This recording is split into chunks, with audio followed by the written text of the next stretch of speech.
আল্লাহ রাব্বুল আলামিন আমাদেরকে পৃথিবীতে একা একা ছেড়ে দেননি। পৃথিবীতে পাঠিয়ে দিয়ে আল্লাহ পাক আমাদেরকে আসমানি কিতাব দিয়েছেন। কি দিয়েছেন? প্রত্যেক যুগে যুগে আসমানি কিতাব এসেছে। তাওরাত, জাবুর, ইনজিল, কোরআন এসেছে। আগেকার আসমানি কিতাবগুলো কি এখন চলবে না চলবে না? আগেকার আসমানি কিতাবগুলো কি এখন চলবে না চলবে না? যখন থেকে নবী মুহাম্মদ সাল্লাল্লাহু আলাইহি ওয়াসাল্লাম নবী হয়েছেন এবং তার উপরে কোরআন নাজিল হয়েছে, এখান থেকে নিয়ে কিয়ামত পর্যন্ত অন্য কোনো আসমানি কিতাব কেউ মানলে কি চলবে না চলবে না? এ বিষয়ে নবী সাল্লাল্লাহু আলাইহি ওয়াসাল্লামের একটা হাদিস বলি, তারপর সামনে যাই। একদিন নবী সাল্লাল্লাহু আলাইহি ওয়াসাল্লামের সামনে ওমর রাদিয়াল্লাহু আনহু বসে আছেন। কে বসে আছেন? ওমর রাদিয়াল্লাহু আনহু নাম তো জানেন, ইসলামের দ্বিতীয় খলিফা। নবীজিকে বলছেন যে তাওরাতে কিছু সুন্দর কথা আছে ইয়া রাসূলুল্লাহ। এই কথা বা এই স্টেটমেন্ট শোনার সাথে সাথে নবী সাল্লাল্লাহু আলাইহি ওয়াসাল্লামের চোখ মুখ রাগে লাল হয়ে গেল।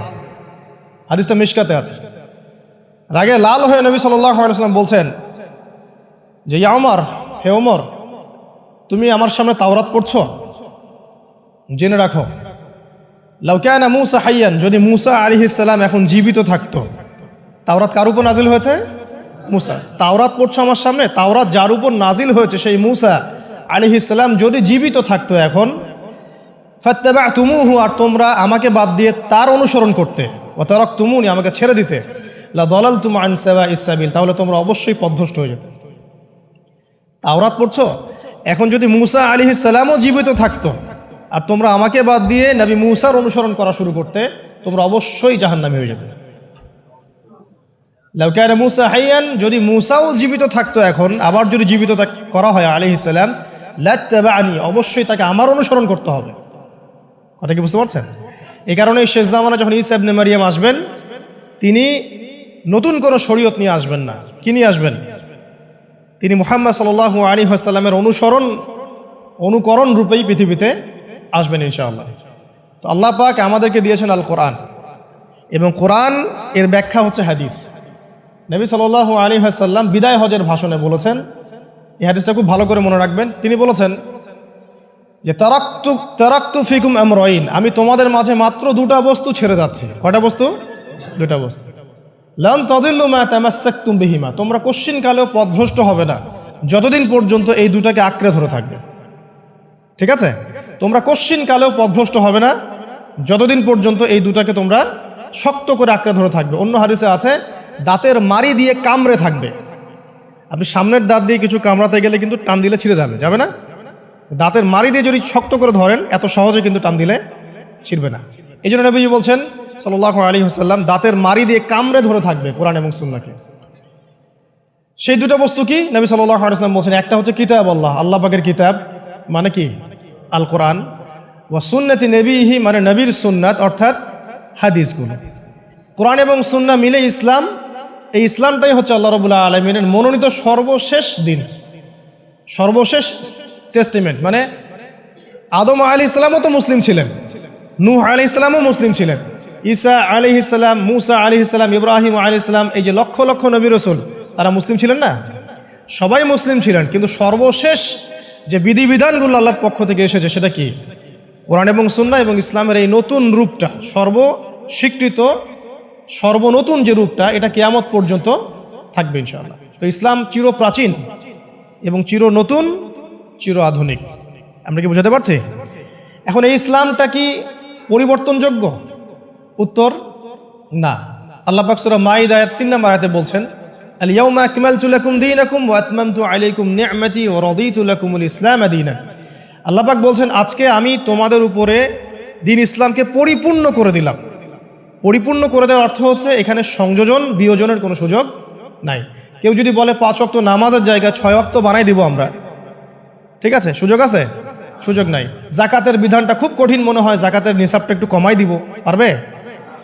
ইসলামের চুল পরিমাণ কিছু ঢোকানোর, বের করার কোনো সুযোগ নাই। কেন নাই? কারণ আল্লাহ পাক এই দিনটাকে পরিপূর্ণ করে দিয়েছেন। আল ইয়াউমা আকমালতু লাকুম দীনাকুম, দিনটাকে কামেল করেছি। কামেল মানে, কামেল পাস মানে কি? সার্টিফিকেট পাইছে পরিপূর্ণ, তাই না? সার্টিফিকেট সব কিছু না, জ্ঞান সব কিছু। এবং এই জ্ঞান শুধুমাত্র বই পড়ে অর্জিত হবে এমনও নয়। জ্ঞান আসে কার পক্ষ থেকে? আল্লাহর পক্ষ থেকে। এটা মনে রাখবেন, জ্ঞান আল্লাহর পক্ষ থেকে আসে। হ্যাঁ, জ্ঞান কখন আসবে? যখন আপনি পরিশ্রম করবেন, আপনার পরিশ্রম আল্লাহ পাক দেখবেন, আপনি ধারাবাহিকভাবে লেগে থাকবেন, আল্লাহর কাছে বেশি বেশি দোয়া করবেন, পাপ ছেড়ে দিবেন, গুনাহ ছেড়ে দিবেন, গুনাহমুক্ত অন্তর নিয়ে আল্লাহর কাছে কান্নাকাটি করবেন, আল্লাহ পাক ইনশাআল্লাহ ইলম দান করবে ইনশাআল্লাহ। ইমাম শাফি রাহিমাহুল্লাহ বলতেন যে আমি অনেক পড়ি কিন্তু ভুলে যাই। তার ওস্তাদ তাকে বললেন যে তুমি পাপ করা ছেড়ে দাও, যদি গুনাহ করতে থাকো তাহলে তোমার অন্তরে আল্লাহর নূর নাজিল হবে না। ঠিক আছে, গুনাহ মুক্ত অন্তর নিয়ে ইলম চর্চা করতে হয়। আল্লাহ পাক তৌফিক দান করুন আমিন। আর ইলম অর্জন করে যদি অহংকার আর হিংসা চলে আসে তাহলে সেই ইলম হবে শয়তানের ইলম। শয়তান প্রচণ্ড আলেম ছিল, কিন্তু ইবলিস কি ছিল? আলেম ছিল। সে কিন্তু আলেম আর আবেদ ছিল, সে ইলম অনেক অর্জন করেছিল এবং আল্লাহ পাকের প্রচুর ইবাদত করত, কিন্তু তারপরেও কেন সে জাহান্নামী হলো? কারণ একটাই, আবা ওয়াস্তাকবারা, সে উদ্ধত হয়েছিল, অহংকার করেছিল। ইসলাম পরিপূর্ণ, এখানে সংযোজন বিয়োজনের কোনো সুযোগ নাই। এখন ইসলাম ছাড়া অন্য কোনো দিন মানলে কি হবে কিনা? আল্লাহ পাক সূরা আলী ইমরানের মধ্যেই বলছেন, ওয়ামাই ইয়াবতাগি গায়রাল ইসলামি দীনান ফালা ইউকবালা মিনহু, কেউ যদি ইসলাম ছাড়া, এই পরিপূর্ণ দিনটা ছাড়া অন্য কোনো জীবন ব্যবস্থা তালাশ করে, তার পক্ষ থেকে কশ্চিন কালেও কোনো আমল কবুল করা হবে না। তো কার কথা? আল্লাহর কথা। একটা জায়গায় আমি ফোকাস করি যে দিন পালন করতে গিয়ে সবচেয়ে বড় চ্যালেঞ্জটা হচ্ছে, সেটা হচ্ছে আল্লাহকে পাওয়া। কি করা? যে আল্লাহর কাছ থেকে আমরা এসেছি, সেই আল্লাহকে দুনিয়াতে এবং আখিরাতে পাওয়া, এটাই চ্যালেঞ্জ। আল্লাহকে যে ব্যক্তি পেয়েছে সে দুনিয়ার সব পেয়ে গেছে।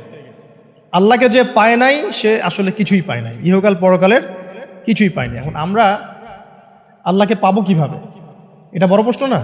যে আল্লাহর কাছ থেকে, যে জান্নাত থেকে আমরা পৃথিবীতে চলে আসলাম, আর সেই জান্নাতে যেতে হলে তো আমাকে আল্লাহকে পেতে হবে। আল্লাহকে পেতে হলে আমার কি কি করণীয়? খুব শর্ট করে আমি কয়েকটা পয়েন্টস আপনাদেরকে শেয়ার করছি। 1 নাম্বার, আল্লাহকে পেতে হলে অবশ্যই তার নবী মুহাম্মদ সাল্লাল্লাহু আলাইহি ওয়াসাল্লামকে অনুসরণ করতে হবে। এছাড়া আল্লাহকে পাওয়ার দ্বিতীয় কোনো পথ নাই। আল্লাহকে পেতে হলে অবশ্যই তার নবী মুহাম্মদ সাল্লাল্লাহু আলাইহি ওয়াসাল্লামের আদর্শগুলো জীবনের প্রতিটা ক্ষেত্রে বাস্তবায়ন করতে হবে।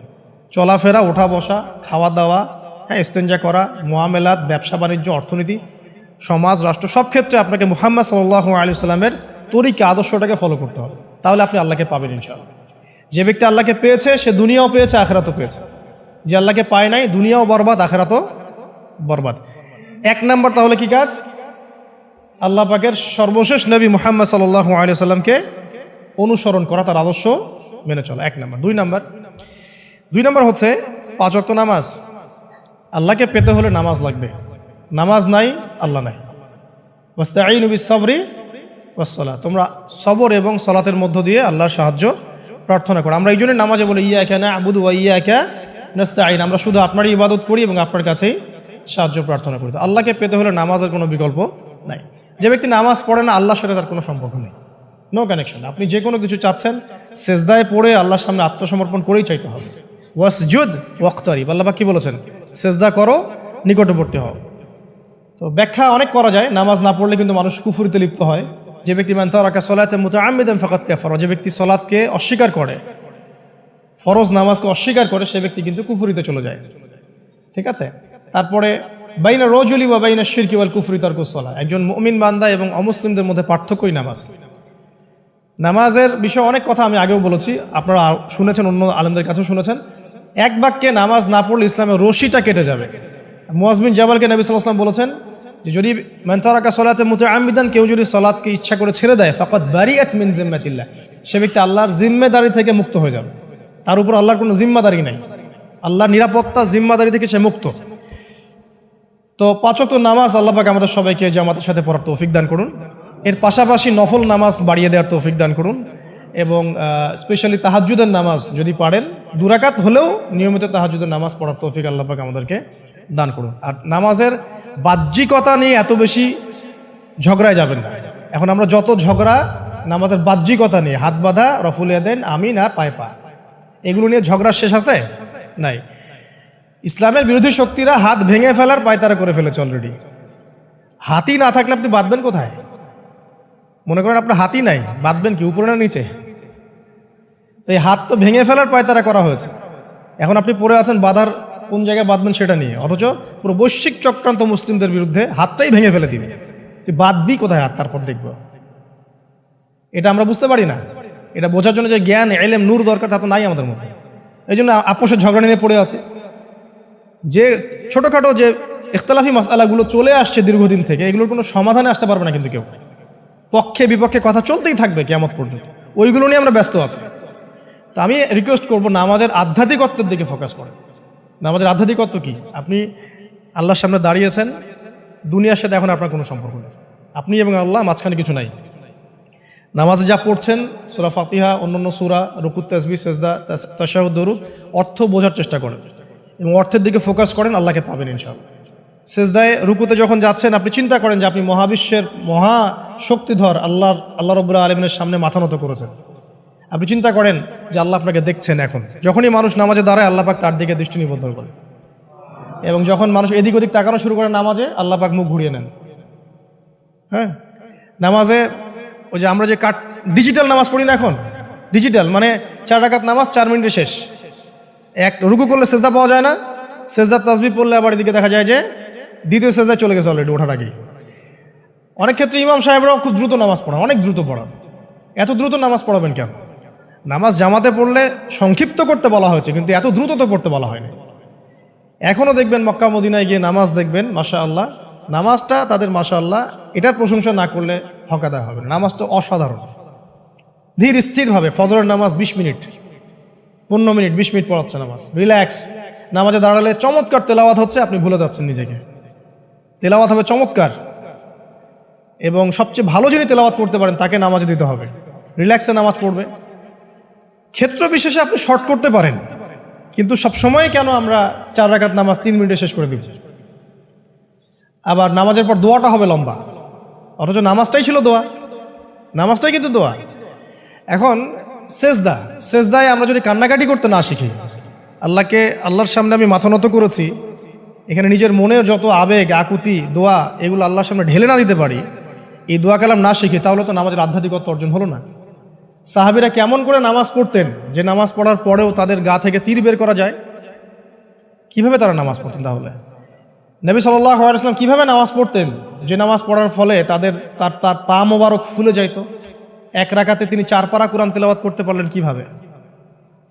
তো তাদের নামাজ আর আমাদের নামাজ, আল্লাহ রাব্বুল আলামিন তার রাসূলের মাধ্যমে একটা হাদিসে জানিয়েছেন যে এমনও অনেক নামাজি আছে, নাউযুবিল্লাহ, আল্লাহ পাক আমাদেরকে তাদের অন্তর্ভুক্ত না করুন, যে নামাজ পড়ার পরে আল্লাহ রাব্বুল আলামিন এই নামাজটাকে ওই নামাজের মুখের উপর নিক্ষেপ করে দেয়, তোমার নামাজের আমার কোনো দরকার নেই। আল্লাহ পাক আমাদেরকে হেফাজত করুন। ধীর স্থিরভাবে পড়েন, রিল্যাক্সে, তাড়াহুড়ার কিচ্ছু নাই। ওয়ামা খালাকতুল জিন্না ওয়াল ইনসা ইল্লা লিয়াবুদুন, শুধুমাত্র আল্লাহর ইবাদত করার জন্যই তো পৃথিবীতে এসেছি। হোক না দোকানটা 5টা মিনিট পরে খুললে কি হবে? হ্যাঁ, জমিতে যান, জমিতে আধা ঘন্টা পরে গেলে কি হবে? যে আল্লাহ পাক আপনাকে বাঁচিয়ে রাখতে পারেন, সে আল্লাহ পাক আল্লাহর পথে সময় দিলে আপনাকে অফুরন্ত রিজিকও তো দিতে পারেন না? আপনি আল্লাহর হয়ে যান, বাকি সব আল্লাহ আপনার দায়িত্ব নিয়ে নেবেন ইনশাআল্লাহ। আপনি নিজে আল্লাহর হয়ে যান, আপনার সব কিছু দায়িত্ব কে নিয়ে নেবে? আল্লাহ নিয়ে নেবে। আল্লাহ পাক আমাদেরকে ধীর স্থিরভাবে আধ্যাত্মিকত্ব অর্জন করে নামাজ পড়ার তৌফিক দান করুন, আমিন। তো দেখুন, আল্লাহকে পাওয়ার সবচেয়ে সেরা মাধ্যম কি? নামাজ। তার আগে বলেছি নবী সাল্লাল্লাহু আলাইহি ওয়াসাল্লামের অনুসরণ। আল্লাহকে পাওয়ার তৃতীয় একটা মাধ্যম বলে দিই আমি, সওম বা রোজা রাখা। অল্প সময় গুটিয়ে নিচ্ছি, সওম বা রোজা রাখা। রোজা কেন আল্লাহকে পাওয়ার মাধ্যম জানেন? কারণ রোজা রাখা অবস্থায় আমরা কিন্তু গোপনে পানাহার করি না, করি? আমরা রোজা রেখেছি, গোপনে কিন্তু পানি খেতে পারি, কেউ দেখবে না। গোসল করছেন, আপনি পানি খেতে পারেন, কেউ দেখবে না। লুকিয়ে লুকিয়ে আপনি কিন্তু খাবার খেতে পারেন, কেউ দেখবে না, বাসায় কেউ নাই দেখার, কিন্তু আপনি খান না। আপনি সবর করেন, সহ্য করেন, একদম সূর্যাস্তের সময় গিয়ে আপনি ইফতার করেন। এই যে কাজটা আপনি কেন করেন? কারণ আপনি ফিল করেন যে আল্লাহ আপনাকে দেখছেন। কেউ আপনাকে দেখুক না দেখুক, আল্লাহ আপনাকে দেখছেন। এটাই হচ্ছে ইহসান, এটাই হচ্ছে আল্লাহ পাকের মারিফতকে উপলব্ধি করা। আল্লাহ রাসূল সাল্লাল্লাহু আলাইহি ওয়াসাল্লাম বলেছেন, ইহসান হচ্ছে আন তা'বুদাল্লাহা কাআন্নাকা তারা, তুমি এমনভাবে আল্লাহর ইবাদত করবে যেন তুমি আল্লাহকে দেখছো। ওয়া ইল্লাম তাকুন তারাহু ফাইন্নাহু ইয়ারাক, তুমি আল্লাহকে দেখতে না পারলেও বিশ্বাস করবে আল্লাহ তোমাকে দেখছেন। এটা রোজা রাখলে উপলব্ধি হয় না যে আল্লাহ আমাকে দেখছেন? এটা হচ্ছে আল্লাহকে পাওয়ার মাধ্যম। এই জন্য রমাজানের রোজা অবশ্যই রাখবো ইনশাআল্লাহ। পাশাপাশি এই যে সোমবার, বৃহস্পতিবার, বা এই যে মাসের 3 দিন আইয়ামে বীজের সওম আছে, 13, 14, 15, আরাফার সওম, আশুরার সওম বা নফল সওম, এগুলো রাখার অভ্যাস করলে আল্লাহকে পাওয়া যাবে ইনশাআল্লাহ তাআলা। আল্লাহ পাক আমাদেরকে বেশি বেশি সওম রাখার তৌফিক দান করুন, এবং আমাকে আপনাদের সবাইকে বিগত জীবনে আমরা যারা বিভিন্ন সময় সওম রাখি নাই, বা রাখতে পারি নাই, বা বিভিন্ন সালাত পড়ি নাই, পড়তে পারি নাই, এগুলোকে হিসেব করে আদায় করার তৌফিক আল্লাহ পাক দান করুন, আমিন। 4 নম্বর একটা মাধ্যম বলে দিই আল্লাহকে পাওয়ার, সেটা হলো তিলাওয়াতে কোরআন। কোরআন তেলাওয়াত যে যত বেশি করবে, অর্থ উপলব্ধি করে পড়বে, সে আল্লাহ পাককে চাক্ষুষ পাবে ইনশাআল্লাহ। মানে আল্লাহ রাব্বুল আলামিন একটা চিঠি দিয়েছেন, মনে করেন আপনাকে, আপনার একজন, কথার কথা এক্সাম্পল দিচ্ছি, যে আপনার কোনো একজন বন্ধু আছে অনেক দূরের কোনো দেশে, তা আপনি তাকে দেখেনও নাই, আপনি তাকে চিনেনও, মানে আপনি তার চেহারা দেখেন নাই, তাকে চিনেন না, তার সাথে যোগাযোগের মাধ্যম হচ্ছে আপনার চিঠি বা মেসেজ, ঠিক আছে? এখন সে আপনাকে কিছু মেসেজ পাঠালো, এই মেসেজের মধ্যে সে কিছু ইনস্ট্রাকশন দিয়েছে যে এইগুলো করতে হবে, এগুলো করতে হবে, বা আপনার প্রতি ভালোবাসার ইজহার করছে। মানে এই মেসেজটা যদি আপনি পড়তে পারেন, তাহলে আপনি আপনার বন্ধুর সাথে একটা কানেকশন তৈরি করলেন না? বুঝতে পারছি না? আচ্ছা, এখন সমস্যা হচ্ছে কি, আমরা ওই মেসেজটা পড়তেই পারি না, আমরা তো কোরআনটা পড়তেই জানি না, তাহলে মেসেজটা পাবো কিভাবে? আর যারা পড়তে জানি সেই ভাষাটা বুঝি না। এখন ওই বন্ধু মনে করেন চিঠি লিখেছে বাংলা ভাষায়, আর আপনি বাংলা পড়তে জানেন না, তাহলে কি পারবেন উপলব্ধি করতে তার মনের ভাব, সেই বন্ধুর আবেগ, ভালোবাসা, প্রেম আপনি কি উপলব্ধি করতে পারবেন? লিখেছে সে উর্দু দিয়ে বা ইংরেজিতে, আপনি ইংরেজি বোঝেন না, ইংরেজি লিখতে পারেন না, তাহলে কি আপনি তার চিঠি বুঝতে পারবেন? এখন আমরা যেহেতু আরবি বুঝি না, এই কারণে কোরআনের মধ্যে কি বলেছেন আল্লাহ রাব্বুল আলামিন আমরা উপলব্ধি করতে পারছি। আমি কি বুঝাতে পারছি? তো কোরআন শুধুমাত্র তিলাওয়াত করা যথেষ্ট নয়। তিলাওয়াত করলে আপনি প্রত্যেক হরফে 10 টাকা পাবেন, কোনো সমস্যা নাই, কিন্তু ওই মেসেজটাকে উপলব্ধি করতে হলে আপনার অর্থটা জানতে হবে। অর্থ জানলে পরে আপনি দেখবেন আল্লাহকে আপনি চাক্ষুষ সামনে পাচ্ছেন ইনশাআল্লাহ। আপনি হতাশ হয়েছেন, হতাশা দূর করার জন্য সূরা আছে কোরআন। বিপদে পড়েছেন, বিপদ দূর করার সূরা আছে কোরআন। আপনার রিজিকের সমস্যা কাটানোর সূরা কোরআনে আছে। কোনো হাজতের প্রয়োজন, সূরা ইয়াসিন, হাজতের সূরা চলে আসে। অসুস্থ হয়েছেন, শেফার সূরা কোরআনে আছে। বা কাউকে জিন টোনা করা হয়েছে, বানটোনা করা হয়েছে, ওর শেফাও কোরআনে আছে। এমন কোনো বিষয় নাই যেটা আল্লাহ রাব্বুল আলামিন কোরআনের মধ্যে নাজিল করেন নাই। ব্যবসা করতে চান, কোরআন কথা বলবে, ঠিক আছে? আপনি সামাজিক বিষয়ে ডিল করতে চান, সূরা হুজুরাত কথা বলবে। আপনি ইতিহাস ভালোবাসেন, কোরআনে ইতিহাস দিয়ে ভর্তি করা আছে। আপনি কাব্য ভালোবাসেন, কবিতা পড়তে ভালোবাসেন, কোরআনের মধ্যে কবিতা দিয়েও ভর্তি আছে। আর রহমান আল্লামাল কোরআন খালাকাল ইনসান, এখানে ছন্দ আছে না? প্রত্যেকটা ছন্দ, ওয়ান নাজমি ইযা হাওয়া মা দাল্লা সাহিবুকুম ওয়া মা গাওয়া ওয়া মা ইয়ানতিকু আনিল হাওয়া, ছন্দ আছে না? আপনি উপন্যাস ভালোবাসেন, কোরআনে অনেক উপন্যাস আছে, যা চান তাই পাবেন কোরআনে। এক কথায় আপনি আল্লাহকে পাবেন কোরআনের মধ্য দিয়ে। কোরআনের সাথে যার সম্পর্ক যত বেশি, আল্লাহর মারেফত সে তত বেশি পাবে ইনশাআল্লাহু আজ্জা ওয়া জাল। 4টা বলেছি না? 5 নম্বর হচ্ছে হজ ওমরা করা। হজ ওমরা আল্লাহ পাক আমাদের সবাইকে বেশি বেশি করার তৌফিক দেখ। হজ এবং ওমরা এমন কিছু কাজ আছে যে কাজগুলো সরাসরি আপনার সাথে আল্লাহ পাকে কানেকশন করা হবে। আরাফার মাঠে যাবেন, ওই মাঠে কি কিয়ামত হবে না? আল্লাহকে চিনতে পারবেন এখানেই। তারপরে যে সাই করেন না, সাফা মারওয়া সাই করে, ওখানে গেলে আপনি বুঝতে পারবেন যে কিভাবে ইসমাইল আলাইহিস সালামকে পানি দেওয়ার জন্য তার মা হাজরা এখানে দৌড়াদৌড়ি করেছে। বাইতুল্লাহ দেখবেন, আপনি চিনবেন যে আল্লাহর তাওহীদ কি জিনিস। চোখে দেখার সাথে সাথে আপনার ভিতরে এমন একটা ফিলিংস আসবে যেটা ভাষায় প্রকাশ করা যাবে না। চোখে দেখার সাথে সাথে এমন একটা ফিলিংস আসবে, আপনাকে আমি এটা ভাষায় প্রকাশ করে বোঝাতে পারবো না। আপনি জানবেন ইব্রাহিম আলাইহিস সালাম এবং তার ছেলে ইসমাইল আলাইহিস সালাম বাপ বেটা মিলে রাজমিস্ত্রির কাজ করেছে। এটা আপনি জামজাম কূপ দেখবেন, পানি পান করবেন, আল্লাহকে চিনতে পারবেন যে এই কূপ তো অলৌকিক, এই কূপের মতো কূপ নাই পৃথিবীতে, এর পানি কখনো শেষ হয় না, এবং এই পানি খেয়ে মানুষ বেঁচে থাকতে পারে, খাবারের দরকার হবে না। দীর্ঘদিন পর্যন্ত এই পানি খেয়ে মানুষ বেঁচে থাকতে পারবে, খাবারের প্রয়োজন হয় না। তো এই পানির মধ্যে এমন কিছু উপাদান আছে যেটা মানুষের শরীরের রোগগুলোকে শেফা দিয়ে দিবে ইনশাআল্লাহ তাআলা আল্লাহর হুকুমে। তো প্রত্যেকটা কাজে রাসূল সাল্লাল্লাহু আলাইহি ওয়াসাল্লাম শহরে গেছেন মদিনায়, ওই মদিনার বাতাসটা আপনাকে বলে দিবে যেটা এটা একটা অন্যরকম শহর, ঠিক আছে? রাসূল সাল্লাল্লাহু আলাইহি ওয়াসাল্লামের রওজায় যাবেন, সামনে দাঁড়াবেন, আপনি আল্লাহকে চিনতে পারবেন। আপনি আর পৃথিবীতে থাকবেন না, অন্য জগতে চলে যাবেন। ওই যে বাকিউল গারকাত আছে, সাহাবীদের কবরস্থান জান্নাতুল বাকি, ওখানে ঢুকবেন, আপনার কাছে মনে হবে যে পৃথিবীটা আসলে কিছুই না। পৃথিবীর সবচেয়ে সেরা মানুষগুলো এই মাটির নিচে শুয়ে আছে, ওখানে আপনাকে খুবই তুচ্ছ মনে হবে তাদের সামনে। এই যে মানে বিভিন্ন জায়গায় গিয়ে আল্লাহকে চিনতে পাওয়া, এটা সবচেয়ে ভালো হয় হজ এবং উমরাতে গিয়ে। আল্লাহ পাক আমাদেরকে তৌফিক এনায়েত করুন, আমিন। তো এটা একটা আল্লাহকে পাওয়ার নিদর্শ। যাদের হজ ফরজ হয়ে গেছে অবশ্যই হজ করে ফেলবেন, আর যাদের সামর্থ্য আছে তারা বেশি বেশি উমরা করবেন। নবী সাল্লাল্লাহু আলাইহি ওয়াসাল্লাম বলেছেন, এক হজ পরের হজের মধ্যে যত গুনাহ মাফ করিয়ে দেয়, এক উমরা পরের উমরার মধ্যে যত গুনাহ সেগুলোকে মাফ করিয়ে দেয়। আল্লাহ পাক আমাদেরকে এই আমলগুলো করার তৌফিক ইনায়াত করুন। 6 নাম্বার বলছি জিকির, আল্লাহ পাকের জিকির বাড়াতে হবে। যে আল্লাহ পাকের জিকির যত বেশি করবে সে আল্লাহ পাকের মারিফত তত বেশি উপলব্ধি করবে, আল্লাহকে পাবে ইনশাআল্লাহ। আর এই জিকির করার জন্যে অজুও শর্ত নয়, জানেন? আল্লাহর জিকির করার জন্য কিন্তু অজু শর্ত নয়। আপনি মনে মনে চলতে ফিরতে অলওয়েজ সুবহানাল্লাহ, আলহামদুলিল্লাহ, আল্লাহু আকবার, লা ইলাহা ইল্লাল্লাহ, আস্তাগফিরুল্লাহ পড়তেই থাকতে পারেন। কষ্টের কিছু আছে? খালি জবান চলবে, খালি জবান চলবে। মাঠে কাজ করছেন, ওই যে লাঙল দিয়ে কাজ করছেন, সেচ দিচ্ছেন, আপনি পড়তে থাকবেন আস্তাগফিরুল্লাহ ওয়া আতুবু ইলাইহি, লা হাওলা ওয়ালা কুওয়াতা ইল্লা বিল্লাহ, সুবহানাল্লাহ, আলহামদুলিল্লাহ, লা ইলাহা ইল্লাল্লাহ, আল্লাহু আকবার। কোনো সমস্যা? কোনো সমস্যা নেই। রান্না বান্না করছে মেয়েরা, এটা করতে করতে পড়তে পারবে না? গাড়ি ড্রাইভ করছেন, ড্রাইভ করতে করতে আপনি পড়তে পারবেন লা ইলাহা ইল্লাল্লাহ ওয়াহদাহু লা শারীকা লাহু, লাহুল মুলক ওয়া লাহুল হামদু ওয়া হুয়া আলা কুল্লি শাইইন কাদির। যে কোনো কাজ করতে করতেই ইল্লাল ইস্তিনজা, ইস্তিনজা বাদ দিয়ে। ইস্তিনজা কি জিনিস? প্রসাব পায়খানা। এই সময় এগুলো মুখ দিয়ে বলবেন না, দরকার নাই। আপনি এখানে এরপরে যে সময়গুলো আছে এগুলোতে আপনি জিকির বাড়াবেন।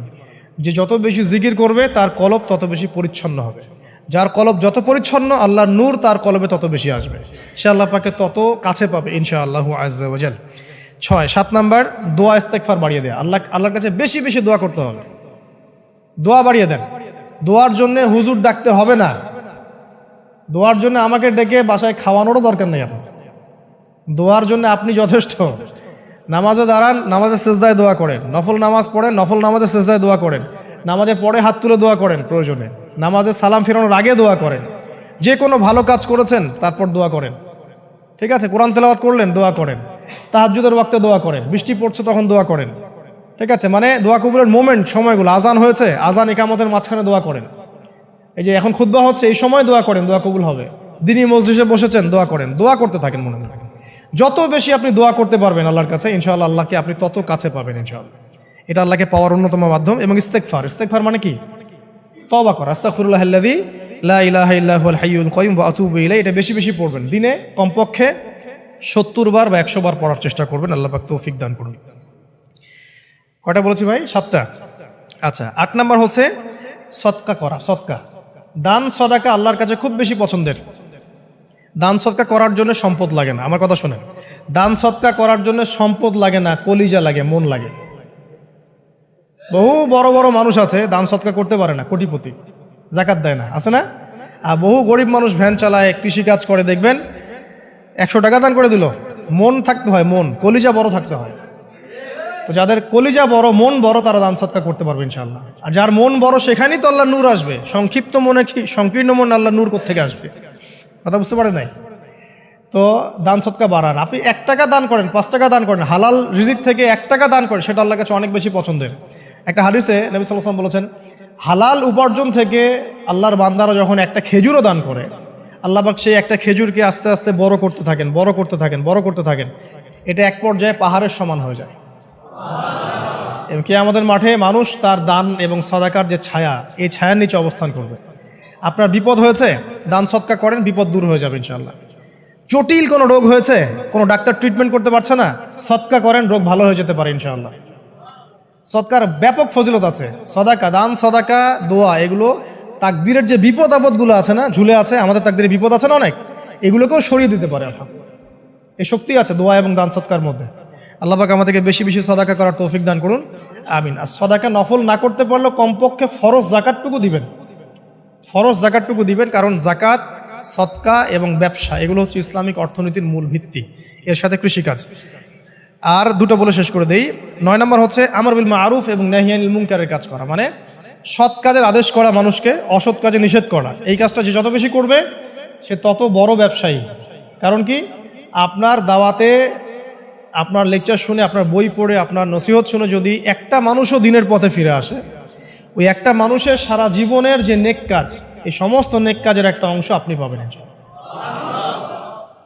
আবার আপনি কাউকে অন্যায় থেকে বারণ করেছেন, আপনার দাওয়াত শুনে কেউ সিগারেট ছেড়ে দিয়েছে, মাদক ছেড়ে দিয়েছে, জেনা ছেড়ে দিয়েছে, পণ ছেড়ে দিয়েছে, বা হারাম সুদ ছেড়ে দিয়েছে, ওই মানুষটা এখন সারা জীবন যত ভালো কাজ করবে, এই পুরো ভালো কাজের একটা অংশ আপনি পাবেন ইনশাআল্লাহ। এর চেয়ে বড় কিন্তু কোনো ব্যবসা নাই। এই কাজটা করলে আল্লাহ পাকের রহমত নেমে আসে, আর এই কাজটা ছেড়ে দিলে আল্লাহ পাকের গজব নেমে আসবে। যখন মানুষ ন্যায়ের আদেশ এবং অন্যায় নিষেধ ছেড়ে দিবে, আল্লাহর গজব নেমে আসবে। আর মানুষ যত বেশি সৎ কাজে আদেশ করবে, অসৎ কাজে নিষেধ করবে, আল্লাহর রহমত তত কাছে আসবে ইনশাআল্লাহ। আল্লাহকে পাওয়া যাবে ইনশাআল্লাহ তাআলা। আল্লাহ পাক আমাদেরকে তৌফিক এনায়েত করুন। আর সর্বশেষ একটা বলে শেষ করে দেই, সেটা হলো যে আল্লাহর দিনের খেদমত করা বা দিনের কল্যাণে নিজেকে নিয়োজিত রাখা। আল্লাহর দিনের খেদমত করা বা দিনের কল্যাণে নিজেকে নিয়োজিত করলে আল্লাহ পাককে পাওয়া যাবে ইনশাআল্লাহ। এই পৃথিবীতে আল্লাহ পাকের সবচেয়ে গুরুত্বপূর্ণ জিনিসটা কি? নিয়ামতটা কি? আল্লাহর দিন না? এই দিন ছাড়া কি পৃথিবীতে আর কিছু আছে? একটা হাদিসে আসছে যে পুরো পৃথিবীটাই তো অভিশপ্ত। পুরো পৃথিবীটা কি? অভিশপ্ত। শুধুমাত্র দিনের এলেম অর্জনের জায়গা ছাড়া, তালেবে এলেমদের জায়গা ছাড়া, দিনী মাহফিলগুলো ছাড়া, যেখানে নামাজ হয় এই জায়গাগুলো ছাড়া বাকি সব অভিশপ্ত জায়গা। তো এখানে পৃথিবীতে সবচেয়ে গুরুত্বপূর্ণ এবং ইম্পর্টেন্ট আল্লাহর কাছে প্রিয় জিনিসটা কি? আল্লাহর দিন। তো আল্লাহর সেই প্রিয় জিনিসটাকে যারা এগিয়ে নেওয়ার চেষ্টা করবে, সেই দিনের খেদমত করার চেষ্টা করবে, দিনের জন্য একটা মসজিদ করা, একটা মাদ্রাসা করা, হ্যাঁ, একটা ভালো কোনো প্রকল্প করার চেষ্টা করবে, আল্লাহ পাক কি তাদেরকে রক্ষণাবেক্ষণ করবেন না? আল্লাহ পাক তাদের অভিভাবক হবেন না? নিঃসন্দেহ হবেন ইনশাআল্লাহ। এবং ইনশাআল্লাহ তাআলা তারা পৃথিবীতেও সফল হবে, পরকালেও ইনশাআল্লাহ তাআলা সাফল্যের চাদর তাদেরকে আঁকড়ে ধরবে ইনশাআল্লাহ তাআলা। আল্লাহ রাব্বুল আলামিন আমরা সবাইকে এই দুনিয়াতে আল্লাহকে পাওয়ার তৌফিক দান করুন, এবং যে কাজগুলো করলে পরে আল্লাহকে পাওয়া যায় সেই কাজগুলো বেশি বেশি করে করার তৌফিক আল্লাহ পাক দান করুন। এবং পরকালে আল্লাহ রাব্বুল আলামিন আমাদের গুনাহগুলোকে মাফ করে আল্লাহর রহমতের চাদরে আমাদেরকে আবৃত করে নিন। আল্লাহুম্মা আমিন। আকুলু কওলি হাযা আস্তাগফিরুল্লাহ লি ওয়া লাকুম ওয়া লিসাইরিল মুসলিমিন। বারাকাল্লাহু লানা ওয়া লাকুম বিল আয়াতিল হাকীম। ইন্নাহু তাআলা জাওয়াদুন কারীম ওয়া রাউফুর রহিম।